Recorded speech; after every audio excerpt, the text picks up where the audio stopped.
work, not at stopping the spread of a virus, but they're successful at destroying economies. This virus is statistically as devastating to the population as a bad flu. So why have the governments implemented and held such a disproportionate response, destroying their economies and pretending that it doesn't matter? It's because COVID is the scapegoat and an excuse or an opportunity to bring about their Great Reset. QE started in 2008, following the banking crisis caused by misuse of the lending markets, and the economy has been on life support ever since. In September 2019, a month before Bill Gates' Event 201, the overnight money market seized.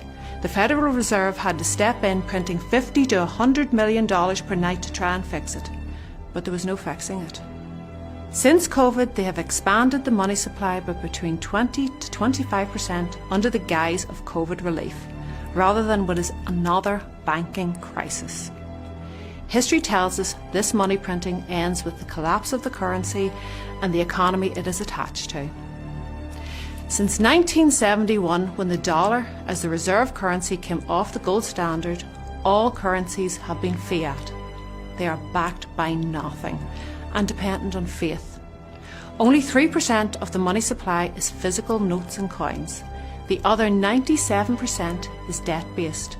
Debt brings money into existence. You borrow $100,000 and the banks are allowed to create that money from the ether and loan it to you with interest. In the reverse case, it's important that you know that when you deposit money into a bank, it no longer belongs to you. The banks can legally invest 90% of it, and they provide you with interest for this.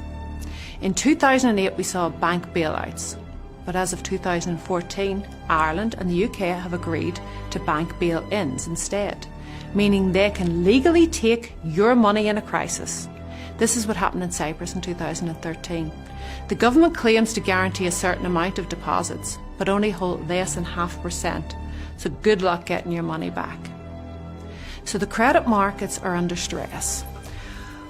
What is the best pressure release valve for the credit markets? To hold back a collapse. It's a weaker economy. This could be part of the reason the economy was shut down. The difficulty they now face in opening back up is when you combine an increase in money supply with an increase in velocity, you're inviting inflation.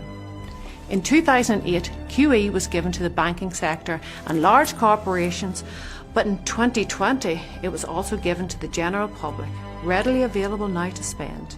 By keeping sectors of the economy closed, you are breaking the velocity. Velocity is the number of times the same amount of money changes hands.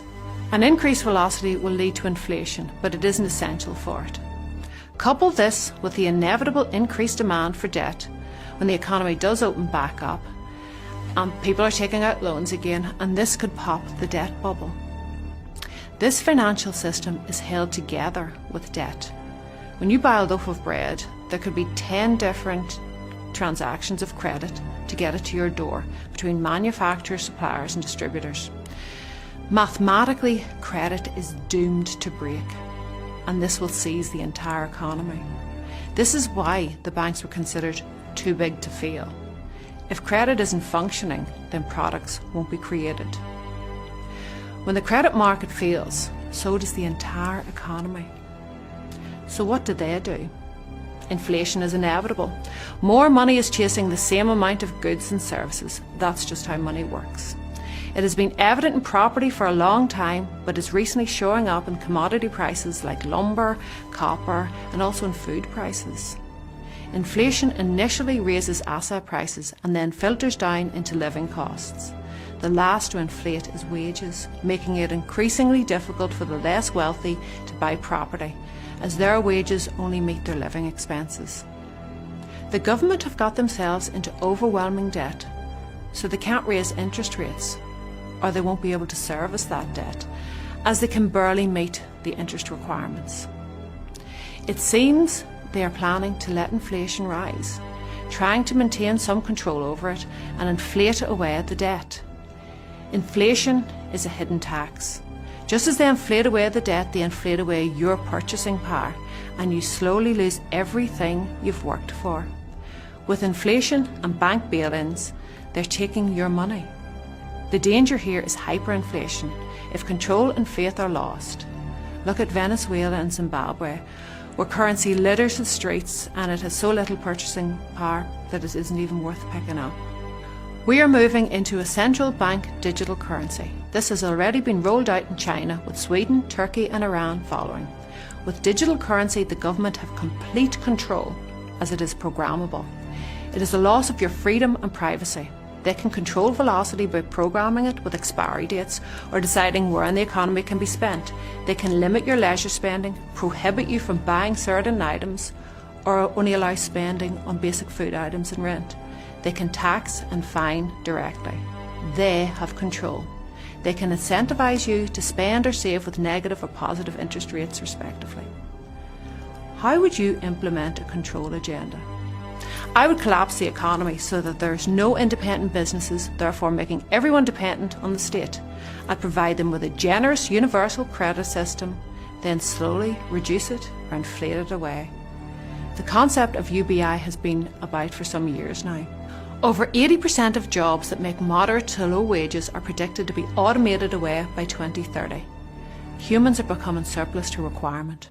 In the fourth industrial revolution, according to the World Economic Forum, our bodies will be so high-tech we won't be able to distinguish between what's natural and what's artificial. A future of superhumans. It's frightening. They are also proponents of the green energy carbon tax movement, which, if you look into it, is eugenics repackaged. They are telling us that if we pay more taxes and stop eating meat, it will cool down the planet. The middle and working classes will be eroded and replaced with robots, AI and big corporations, and given a basic income. So how is this funded? The Davos IMF concept is that you will own nothing and be happy. So is the idea to confiscate or severely limit all private property? The other option is taxes, but the rich don't pay taxes. The loopholes are designed to be beneficial to them but too costly for us. While a universal basic income is proposed, the more effective solution to stop the wealth divide would be a universal maximum income with a wealth cap. Let them have 20 million, that's a lot of money, they can buy all the houses and yachts that they want. But it would limit their amount of control and influence. This is the biggest heist of wealth transfer in history. The media does not inform you. Its purpose is to distract and advertise to you. The economy has collapsed under the weight of debt-fueled greed, and the media are silent. Billionaires have increased their wealth by 28% during the crisis, gained at the expense of small businesses. The stock market is fake, and it is a rigged game, fueled by money printing and doomed to crash. The old world is not coming back. A group of billionaires are deciding how the rest of the world should live, and they have the ear of the government that claims to represent you. When you hear Johnston, Trudeau and Biden say "Build Back Better," that is a Davos concept, a collection of non-elected private billionaire influencers. If we submit to a digital currency, we lose control and privacy. This is what you really need to wake up to. Furlough is psychological prepping for UBI. You are not being paid to stay at home. You're being paid not to revolt.